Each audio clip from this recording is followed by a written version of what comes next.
आज हम बात करेंगे कि ट्रेडमार्क क्या होता है और आपको ट्रेडमार्क क्यों रजिस्टर करवा लेना चाहिए। और फ़र्ज़ करें कि अगर आप ट्रेडमार्क ए कैटेगरी में ऑलरेडी रजिस्टर करवा चुके हैं, तो फिर आपको दूसरी कैटेगरी में अगर ट्रेडमार्क रजिस्टर करवाना हो, तो उस सूरत में आप इसको कैसे टैकल करेंगे।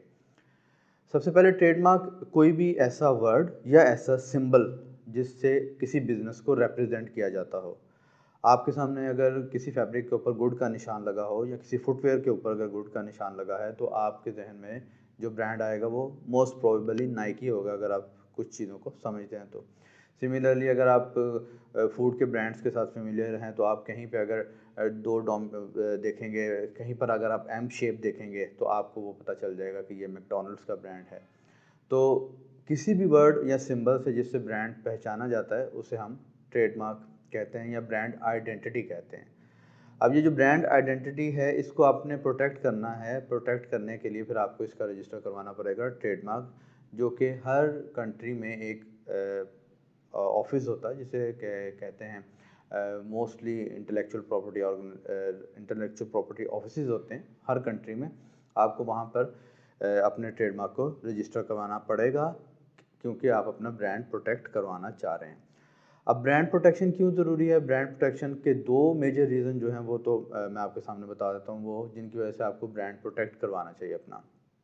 सबसे पहले एक तो ये कि अगर आपका ब्रांड एक सेलेबल ब्रांड है, अच्छा सेल हो रहा है ब्रांड, तो उससे क्या होगा कि कोई बंदा अगर आपका ब्रांड यूज़ करेगा, तो आपकी सेल्स कंप्रोमाइज़ होंगी। फ़र्ज़ करें कि अगर 100 सेल्स आपकी टोटल हैं, तो हो सकता है कि 20 उसके पास चली जाएँ और आपके पास 80 रह जाएँ। दूसरा जो नुकसान होगा वो ये होगा कि हो सकता है कि जो बंदा आपके ब्रांड को चुराए या आपके ब्रांड को यूज़ करे, वो बंदा क्वालिटी उतनी अच्छी ना बना रहा हो जितनी अच्छी क्वालिटी आप बनाते हैं। तो अब क्या होगा, यहाँ पे इस सूरत में ब्रांड की रेपुटेशन भी सफ़र कर रही है। जो बंदा भी उस जो इन्फ्रिंज्ड सेलर से लेगा प्रोडक्ट को, तो वो उसके जहन में ये तस्वर आएगा कि ये प्रोडक्ट को इतनी क्वालिटेटिव नहीं है। तो एक आपकी सेल हर्ट होगी, दूसरा आपका रेपुटेशन हर्ट होगी, जिसकी वजह से आपको अपनी ब्रांड आइडेंटिटी प्रोटेक्ट करवा लेनी चाहिए। तो आपको जिस कंट्री में सेल करना है, फ़र्ज़ करें अगर आपने यूएसए में सेल करना है, तो USPTO, United States office of patent and trademark, something like that, यही नाम है उनका।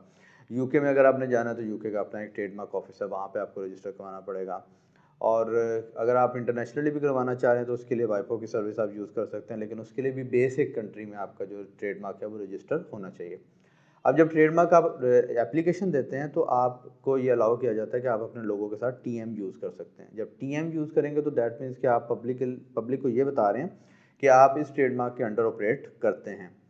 ट्रेडमार्क रजिस्ट्रेशन का एक प्रोसेस है, इसको पब्लिसाइज़ किया जाता है कि अगर इस दौरान किसी ने ट्रेडमार्क के ऊपर एतराज़ करना हो, तो वो अपनी ऑब्जेक्शंस ऑफिस तक ले आए, और अगर एक सेट टाइम पीरियड तक ऑब्जेक्शंस नहीं आती, तो वो ट्रेडमार्क रजिस्टर हो जाएगा। और जब वो ट्रेडमार्क रजिस्टर हो जाएगा, तो फिर आपके पास ये राइट्स होंगे कि आप अपने ब्रांड आइडेंटिटी, वो आपका लोगो हो सकता है, वो आपका नाम हो सकता है, उसके साथ आप आर लिख सकते हैं दायरे में।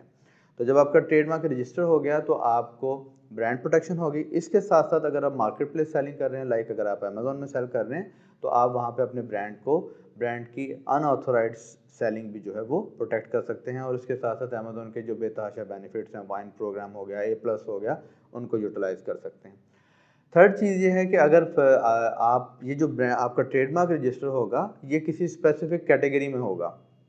आप जितनी कैटेगरीज़ में इसकी आपको प्रोटेक्शन चाहिए, आपको उतनी कैटेगरीज़ में इसकी प्रोटेक्शन लेना पड़ेगी, ट्रेडमार्क को रजिस्टर करवाना पड़ेगा।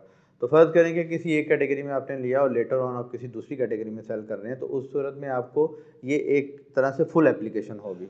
आपका ट्रेडमार्क दूसरी कैटेगरी में रजिस्टर होगा, और लाइक एक कंप्लीट एप्लीकेशन होगी। तो आपको पूरी एप्लीकेशन, जैसे आपने पहले अपने प्रीवियस क्लास में दी थी, सेम वही आपको यूज़ करना पड़ेगा, और उसी मेथड को यूज़ करते हुए आप ट्रेडमार्क रजिस्टर करवाएंगे।